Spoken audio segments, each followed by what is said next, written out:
Though it has felt like a long time, but the Sevens are once again back. This league taking place in Vancouver, and the Fijians, of course, just like always, wanting to achieve plenty throughout the Sevens League. And in this preview, we'll be looking through at their upcoming fixtures, the squad that's been announced, and then also a prediction of how we think the Fijians will go. But we will start with the squad, and they are going to be as follows: Waisia Nathunu, Jeremiah Matana, Georgie Nasova, Sivu Mothinothangi, Vuiviwa Nadovalo, Tario Vailawa, Josefa Talatholo, Ratu Felipe Saturanga, George Balsi, Elikimi Torosi, Sakiusa Sanila, and then Tira Walangi and Mosisi Naura, who will be making his debut for the Fijians here. Now, overall, pretty similar squad to what we have seen for the past few leagues of the Sevens circuit. Couple injuries, of course, and a little bit to do with form, but overall,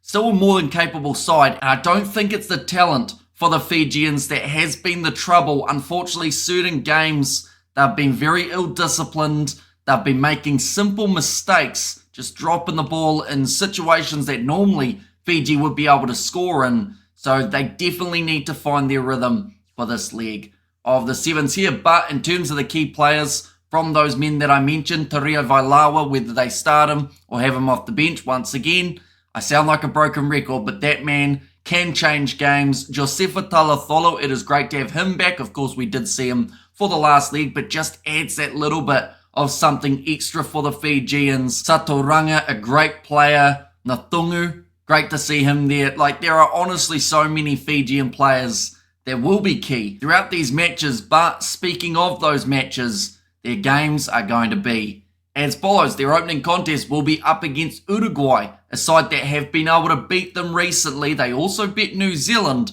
so they cannot underestimate this Uruguayan team. It is taking place at 8:18 a.m. New Zealand time on Saturday morning. Like I said, it will be a tough game. They have to make sure they are informed. Their second game will be up against the USA. That is at 1:45 p.m. on Saturday. And then the next contest after that is all the way on Sunday morning, and that will be up against Spain, 7:52 a.m. So 3 games that Fiji should win, but you just never know. Sometimes for all of these sides, really, it's been up and down along the Sevens leagues, and also with the amount of time in between leagues, makes it extremely difficult to continue form if you did have it for the previous leg of the competition. So these sides will be coming into it pretty much clean slate, but I do see the Fijians doing relatively well with the group that they have got. So now we're up to that stage of a prediction. Now I will mention another group that Fiji are not a part of is Pool B. That has New Zealand, Ireland, Australia, and South Africa. For me, that is the most challenging pool that is on offer. For Fiji, they've got a few sides that could be considered dark horses, whether that is Uruguay, Spain. They're actually sitting near the top of the bunch at the moment in terms of the overall standings. And then you've got USA, who every once in a while can pull off a brilliant performance. Sometimes it has been up against Fiji, but I am going to say Fiji make it through at least to the semi-finals.